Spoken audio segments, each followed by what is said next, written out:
nga 29 omwezi gw'omwenda omwaka guno kkooti etaputa ssemateeka yawa ensala yaayo ku kukiikirirwa kw'amagye, abavubuka, abakozi wamu n'abalina obulemu. Kkooti eragira palamenti okuteekawo emitendera emiruŋŋamu bano gye balina okulondebwamu. Olwaleero akakiiko k'ebyamateeka kasibye mu kafubo ku nnongosereza mu tteeka okukiikirira amagye, abavubuka, abakikirira abakozi wamu n'abalina obulemu mu palamenti. Omuddumizi w'amagye Gen Katumba Wamala ng'ali wamu ne Brigadier Katirima bano era nga babaka abakikirira amagye bannyonnyodde lwaki kyetaagisa amagye okukiikirirwa mu palamenti. Nze ndowooza nti enkola ebadde ennungi era esobozesezza eggwanga lyaffe okuba nga liri mu mirembe gino gye tulimu n'okutambula obulungi. N'olwekyo abasirikale ab'amagye nze ndaba bakyalina omugaso okubeera mu palamenti.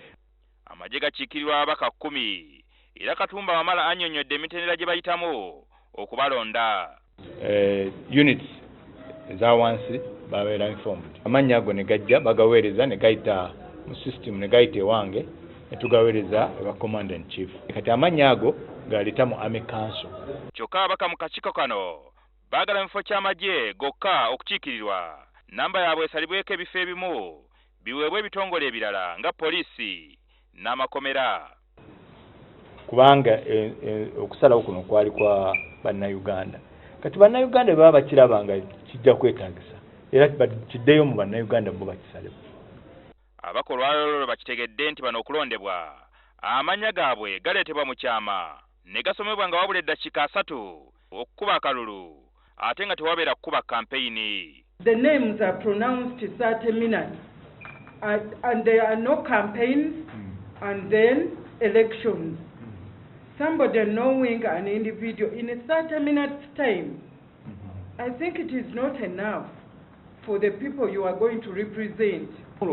Somebody will also now ask and say, but where do you guys sit? You're supposed to be non-partisan. But for you to be consistent that your action, your physical sitting is purely NRM, makes some of us concerned, and we don't, sometimes you alienate us.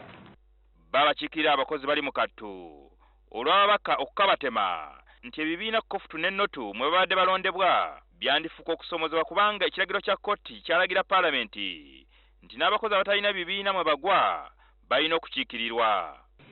The two unions of KOFTU and NOTU must address their mind to the third stakeholder, which is the team of workers who are not under any union.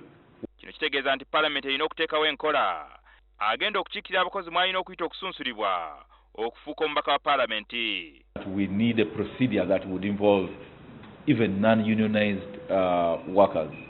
N'abavubuka baagala palamenti eyongere omuwendo gw'abavubuka ababakiikirira nti kubanga be basinga obungi mu ggwanga. Jingo Francis, NTV, Akawungeezi.